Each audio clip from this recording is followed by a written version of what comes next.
Okay, we've made it to Utrecht, and this is our hotel is over here, Crown Plaza, but it's attached to this mall, and the mall goes further as well.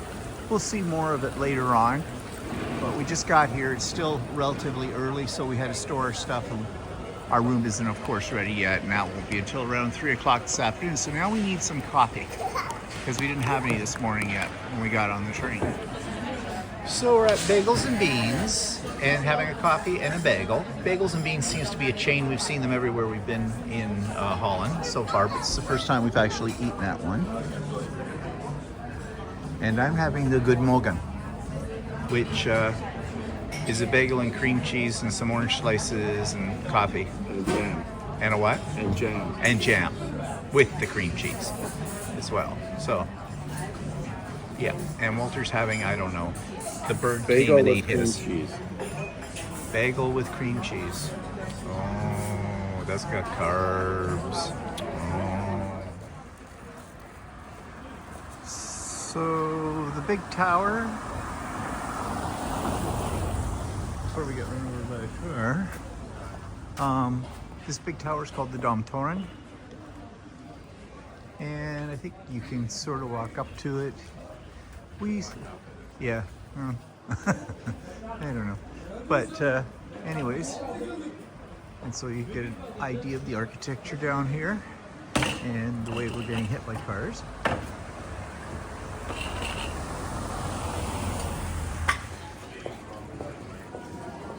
Okay, another street here, side street, shops and everything, and the architecture.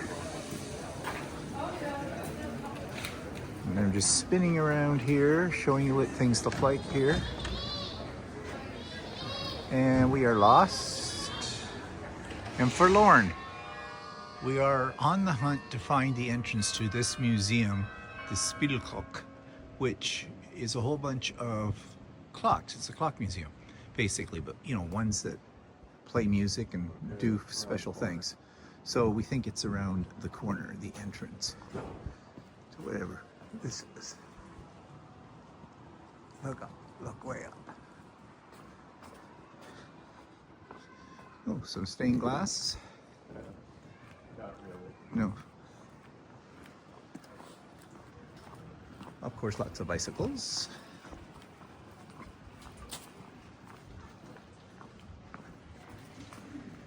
So we'll see. It's supposed to be right around the corner. What's a liquor store? Yummy stuff. Oh, yum. Liquor. Yummy.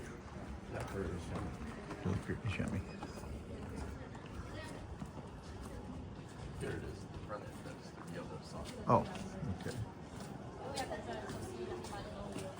There it is, with the yellow sign, yellow banner. We were in the back of it. Yeah.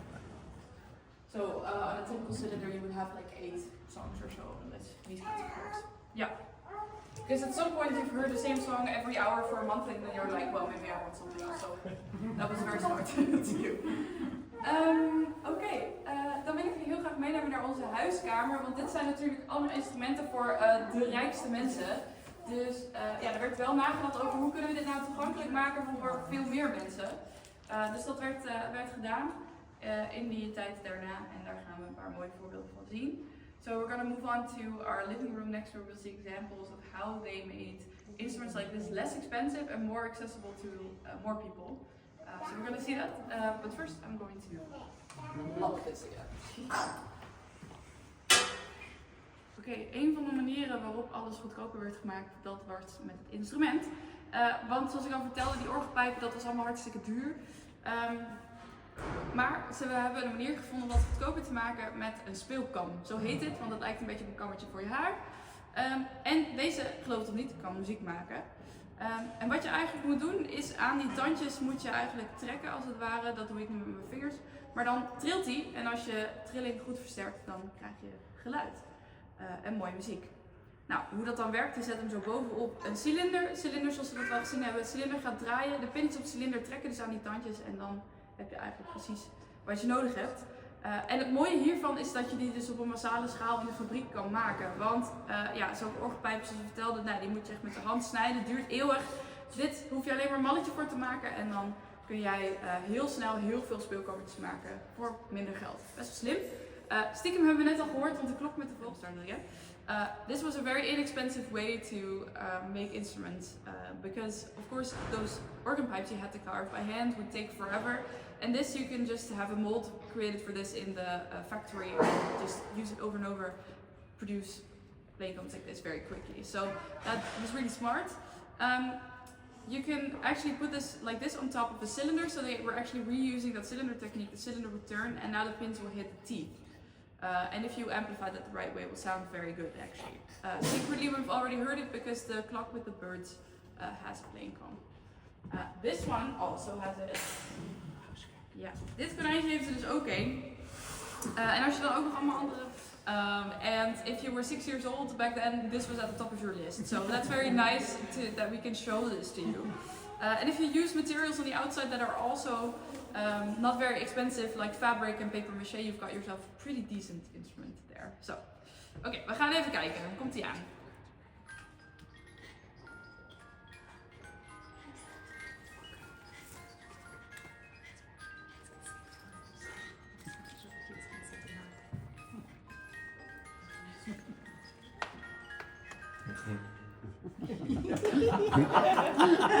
Only for children, because adults also really love this. They bought this because it was a novelty. It was really special that stuff would just start to move.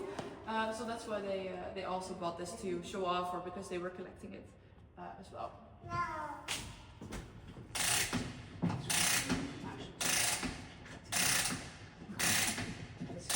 Okay.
Zo, we zijn aangekomen bij onze buikorgels en zoals de naam al een beetje doet vermoeden, deze droeg je op je buik en kon je zo door, as the name already suggests, you would wear it on your belly. You could carry it around town like that using a strap or a belt around here, put it around your neck. Of course, as you can imagine, that's very heavy, so they sometimes when they stopped to play, they put the staff underneath so they could actually let their neck rest. This one also has a cylinder on the inside, which means that of course it only has a limited amount of songs, as we saw with the playing clocks as well. And the problem with the cylinder is that when you play it on the street, it's actually annoying when you only have a few songs, because at some point people will come past you and they've seen and heard everything you do, and then they won't give you money a second time. So they had to come up with ideas and things to keep it interesting. So what they did, they sang a song, they did a little dance, they brought an animal that could do tricks. And this one has got something really special on the inside. Ja. Dus er gaat hier zo meteen een toverdrukje gebeuren. Kom maar dichterbij hoor, je mag echt wel hier staan, dan kun je het zien. De belletjes gaan spelen en alles gaat bewegen, dus daar komt hij aan. Let op.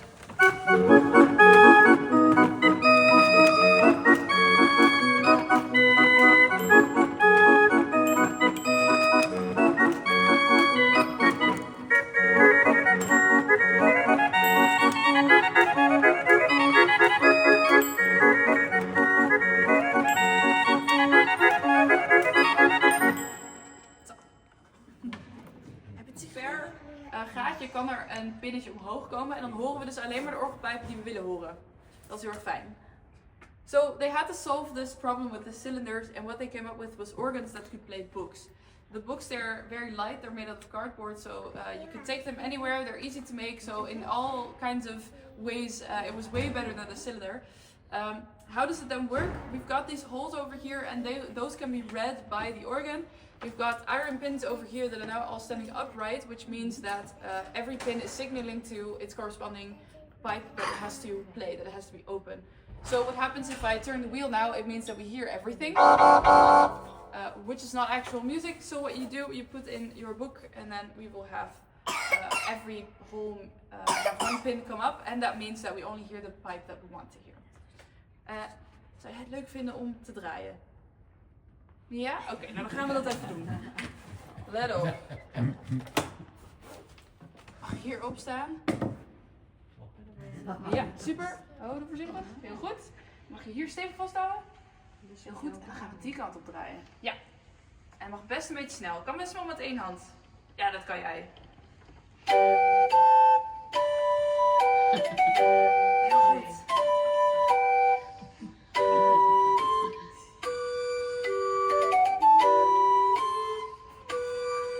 Durf je nog sneller? Ja, heel goed.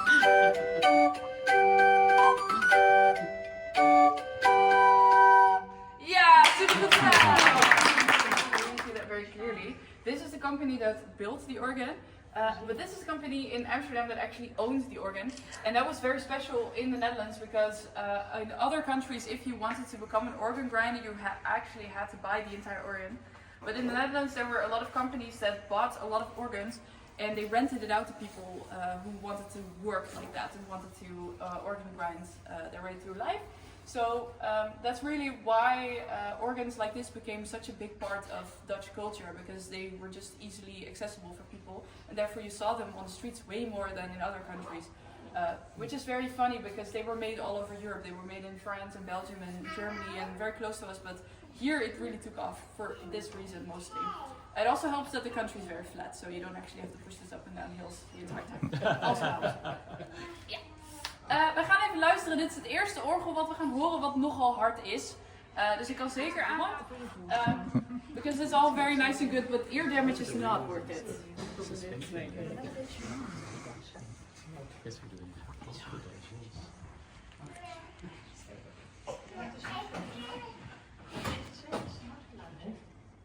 Komt-ie aan.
Oh my goodness. Oh my god. Oh, crap.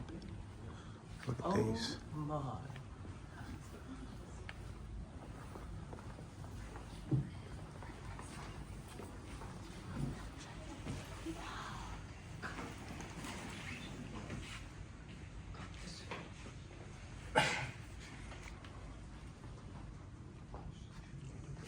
Gaan we natuurlijk beginnen bij de grootste. En in mijn, this organ is what we call a dancing organ. It's not necessarily, I said the Dutch was the biggest, it's not actually the biggest, but it's, in my opinion, the prettiest.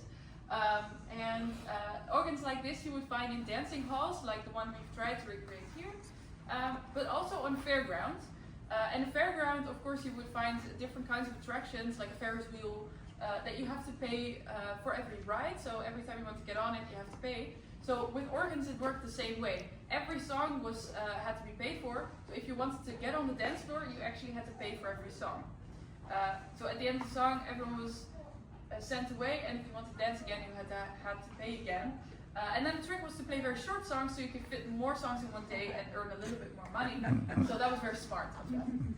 And I'm going to play a very short song so you can get an idea of how short that actually could be. But also it's a song that I think some of you might actually recognize. So this is probably the loudest instrument we'll hear today, so I can once again recommend taking a few steps back or closing your ears or both, because ear damage is not worth it. So, okay.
Maar hierachter is iets bijzonders aan de hand.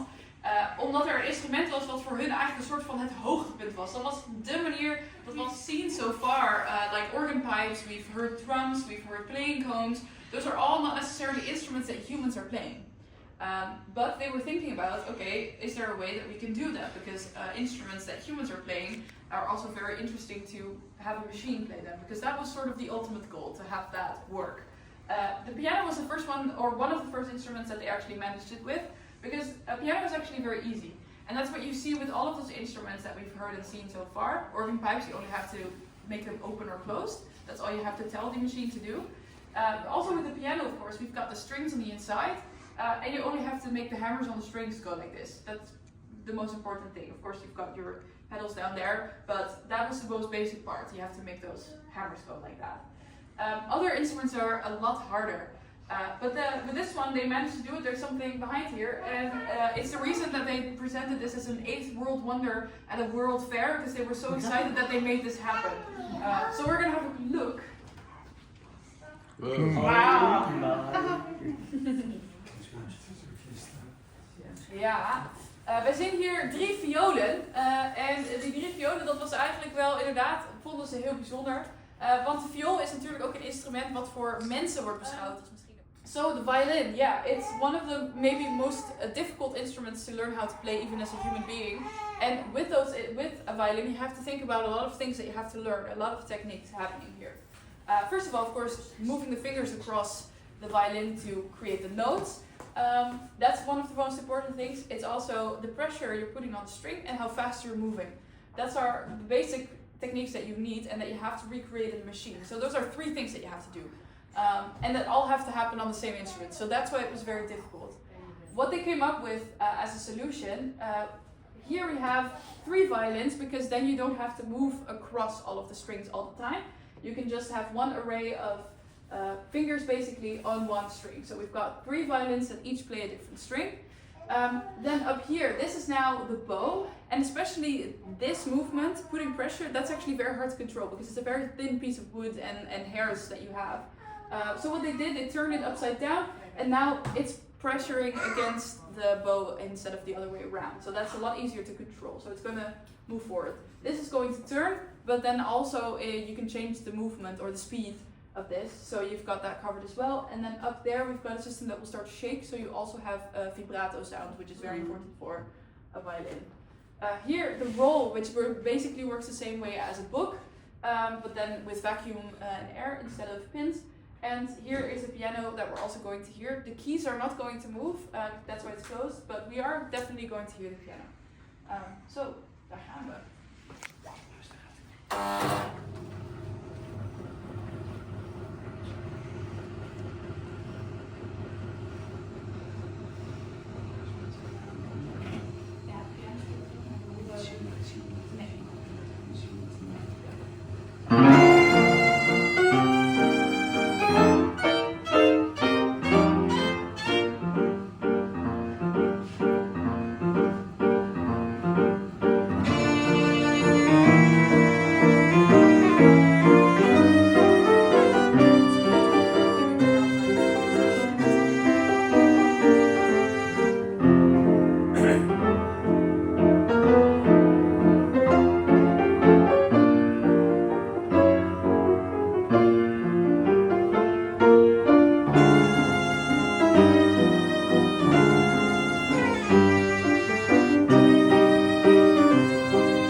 Incredible.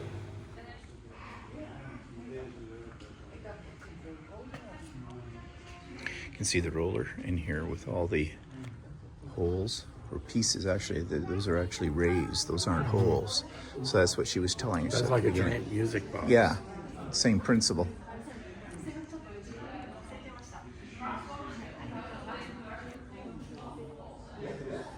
Wow, I didn't realize they used them that way. Yeah.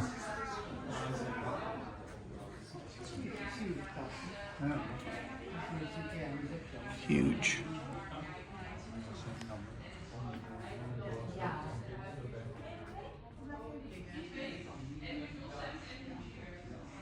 They're really works of art as well.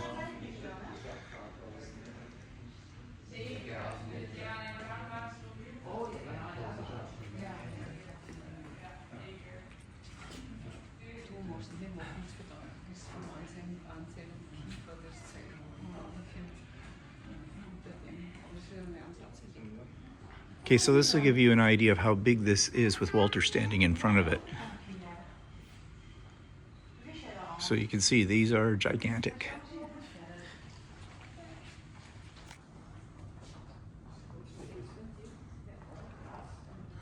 All the pipes.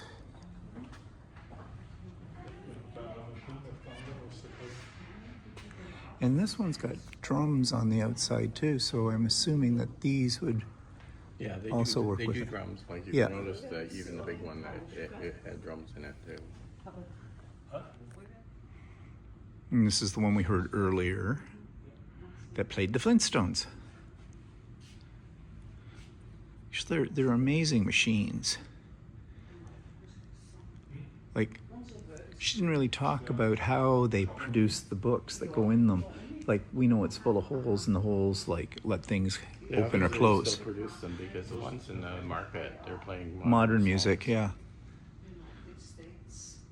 She said that. She said they still produce them. Yeah. But I wonder, how did they punch the holes? Like, how do they know where to put the holes and things like Well, that? it's like player piano, right? Yeah, but I mean, if you're making the book for a certain part music, you'd have to know which Yeah, well, holes. They must know how to do that. Yeah, well, there must be a way to do it. I wonder if they can do it with a computer. This is showing you how it works inside.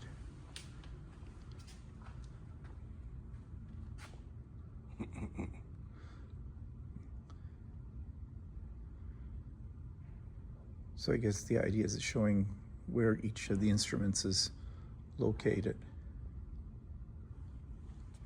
That's for this one, yeah. Yeah.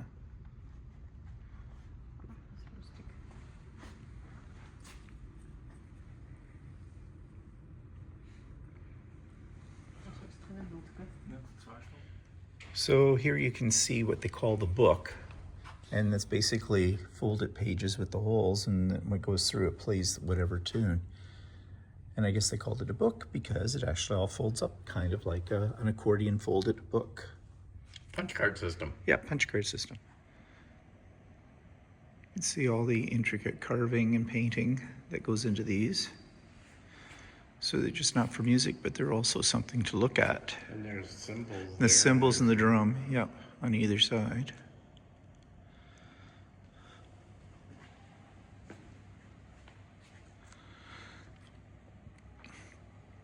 I wonder what these are worth today. I mean, I'm sure they were very, very expensive in their day as well. This is actually where we came in, but they had just started the tour, so we kind of missed what she had to say about these clocks. But basically, these are probably the forerunner to the big organs in the way that they worked. I'm glad we came when we did because we got to see a lot of her Yeah. play a lot of stuff.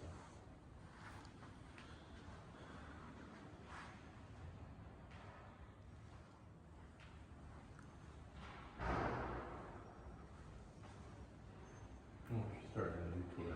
New tour, yeah.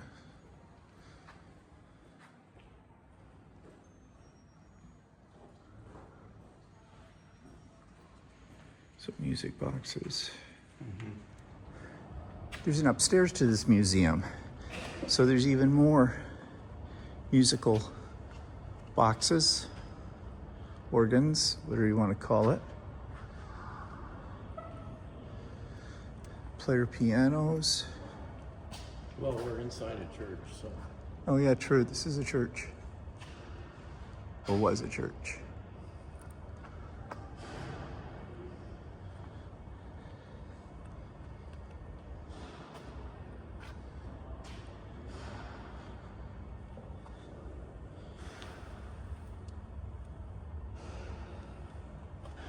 So it looks like that one. The player part.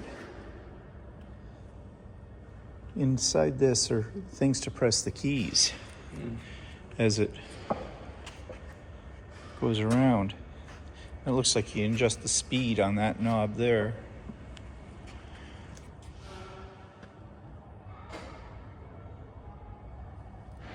And it has a rewind too. Oh.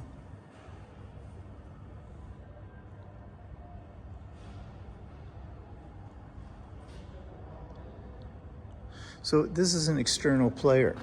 So basically it's so you can adapt your piano to be a player piano.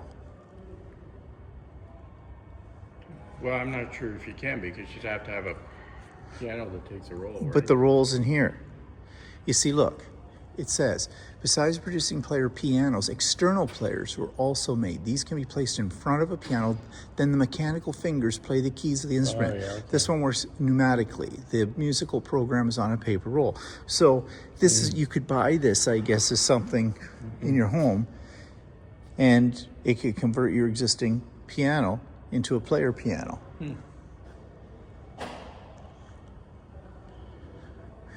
You know, it's like a combination sewing machine and embroidery machine, you know.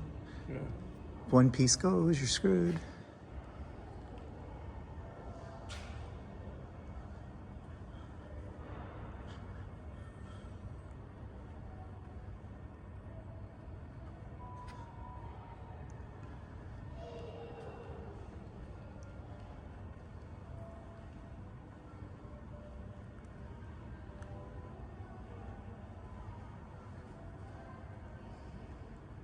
Well, I don't know if you're getting bored yet, but I find this kind of fascinating.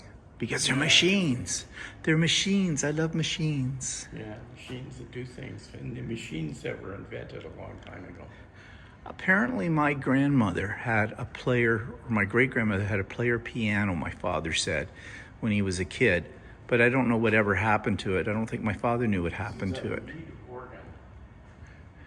And it's 24 registers, and there's a pizzicato register. Cattle register. Pizzicato register, whatever that is. No. 24 registers. Registers just stands for the banks of pipes, I think. Some more inner workings of musical clocks. One for the bells. Bells. This whole area up in here, I think it's their educational area. There's a spot where you could make your own book, like with the holes punched in it, and little music boxes that you can put it in and try out what you'd created.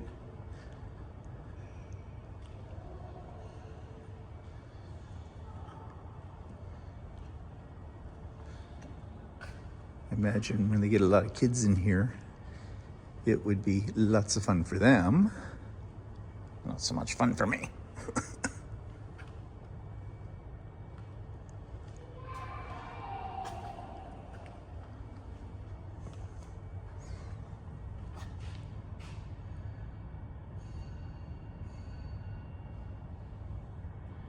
And this talks about or shows how they made the cylinders in books. Some more of the streets of Utrecht. Utrecht. I never say that right. Utrecht. Utrecht. Utrecht. Roll your R's. Here, the canals are lower than the buildings. And in some ways, it would remind you to a certain extent, or at least it does to me, of Venice. But it's not. It's I think it's butter, but it's not. It's Utrecht.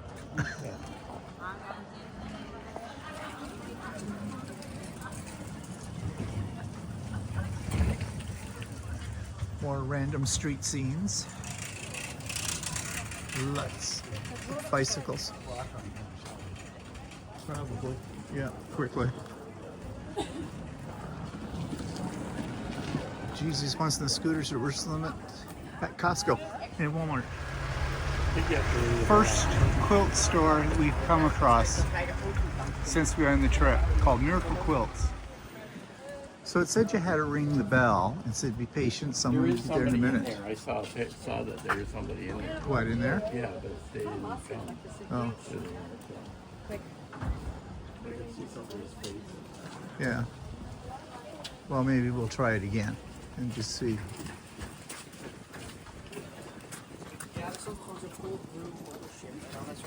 Give it a good push.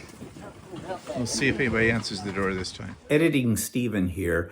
I did have some footage of what that quilt shop looked like inside, but I got talking to the lady and for some reason, the footage was corrupted. So I don't have anything to show you, but it looked pretty much like any small fabric store. Prices were very high. It was, how much was it a meter?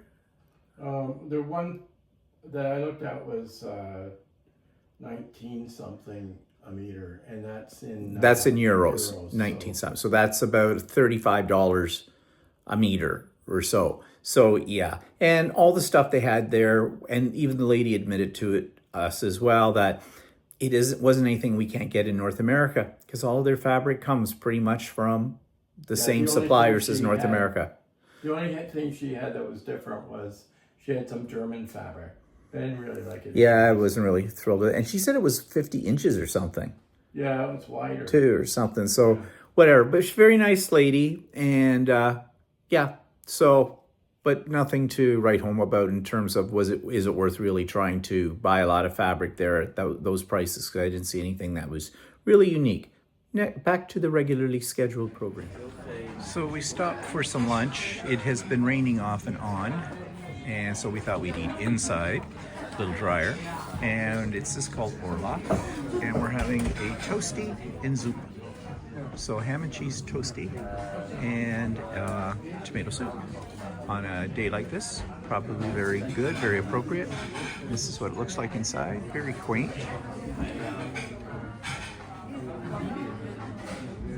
Now, would this be considered a brown cafe? Probably. Yeah, looks like probably is. And then they'll say this is traditional. So our lunch has arrived. Our ham and cheese toasties, our tomato soup. And what were you saying? This is traditional? Somebody also say that this is another typical. Oh yeah, another, yeah, I know. Other perch as we walk along here, along the canal. Restaurants down right against the canal, right along the canal. Get a little bit more flavor. We're walking between clouds. Right now the sun is breaking through, but there is a dark cloud over there. We may get rained on again. Oh well, nothing we can do about it. And at McDonald's, you can get a McCroquette. Yeah, I don't know what that would be like. Okay, just a warning. What I'm about to show you, it's in the slow store. Or what do they call this? It's slow something. But you can get lots of interesting things here. Plus some interesting candy. Look away if you'll be offended. You can read them for yourself.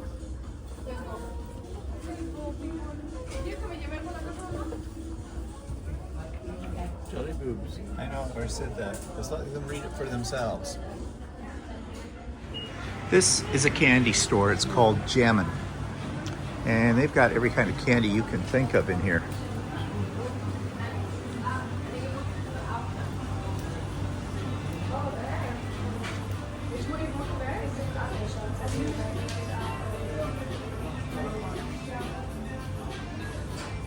Lots of talk. Yeah, I'm just not so sure of the open bins. Like, that's kind of, ew. Chocolate raisins. They're big chocolate raisins.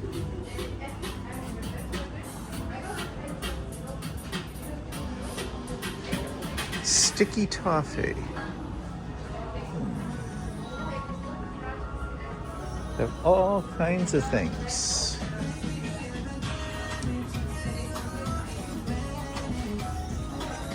We've got big suckers over here. There's a big sucker there. Tim Tams.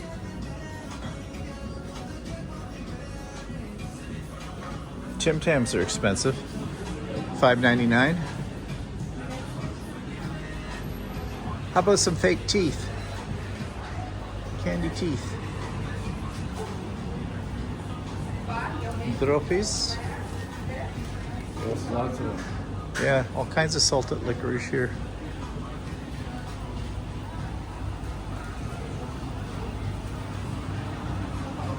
You want to get anything? No, I don't want any candy. So it looks like they have some sort of a market down here.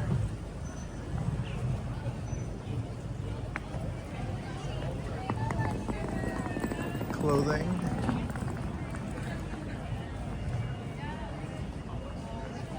Ooh. Puffer chips. Like Tiny Tim donuts, except they're puffer chips. So I didn't just. So this is the mall that our hotel is attached to, and you saw little bits of it when we first arrived here. But this is a little bit more. It looks like it's a fairly big mall.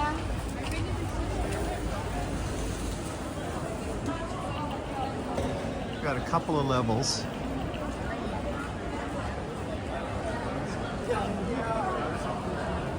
Oh, and I didn't take a picture of us having the pop-up. Yeah, you didn't. The little mini pancakes. We got some little mini pancakes that are called pufferjays.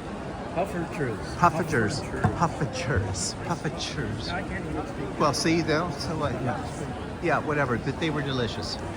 And they dust them in icing sugar and they give you a lump of butter with it, which melts on them when they're hot, and it's quite delicious.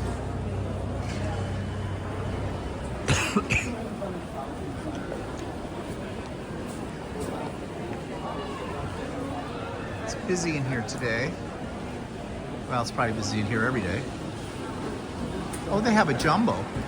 Oh, well, right in the mall. Okay, well, that's better. Jumbo is a grocery store, and they also sell beer and wine, and their prices are more reasonable than Albert Heijn, which is where we have been going lately. I think the advertisements on the posts are kind of neat, kind of Minority Report-ish, if you know what Minority Report is.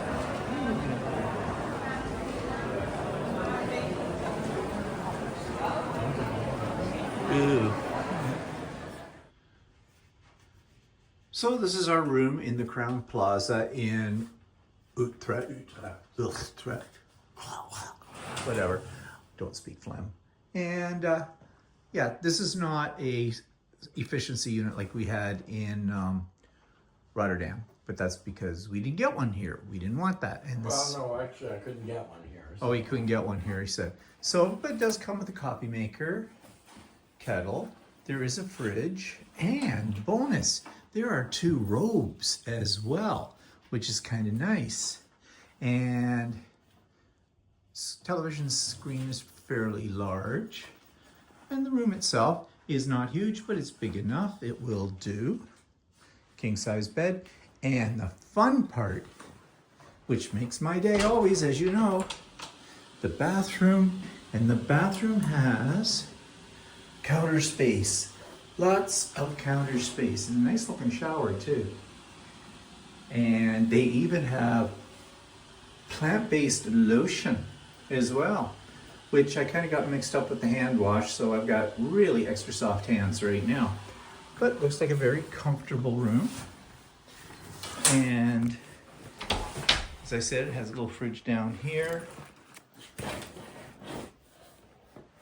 Little fridge. So yeah, this is fine. This will do very nicely. And we're attached to a shopping mall that has lots of things, grocery stores, restaurants, all that kind of stuff too. So it's all under one roof in a sense. Plus, we have breakfast included. Oh, we have breakfast included too. I didn't think we had breakfast included. Yes, we do. Ooh, so that's even nicer. So yeah. So we just finished dinner, and you'll never guess what we had for dinner. What do we have for dinner, Walter? Jumbo pizza. We had jumbo pizza. They have a food market called Jumbo, and that's what we got. We got actually Grocery store, actually. grocery store, and they make them right there in front of you, and they're actually very, very good. In fact, we have some pizza left over, so it'll sit here and fester until tomorrow. And then we'll open the box, look at it, and go, yuck, and throw that out. But no, that was dinner tonight. Nothing too exciting. And the thing was, it was very handy. It's right down the mall that's attached to this hotel. Yeah. So anyways, that was today's adventures. Tomorrow's adventures, well, there's the textile market. And we have a tour of the dormitory. We have that big tower I showed you earlier. We're going on a tour of it. What? Can we see it outside our window? See it out the window. Oh, yeah, there it is. See that thing? We're going up that tomorrow. Apparently, there's 475 steps.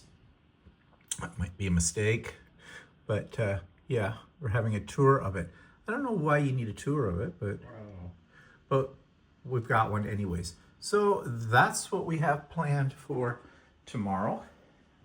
And Utrecht is a very busy city. But it looks like there's lots to see here and do. Lots of places to eat for sure. As you saw in the earlier videos, you know, we're winding around on the streets. There's lots of things around. So that's tomorrow. So we'll see you tomorrow.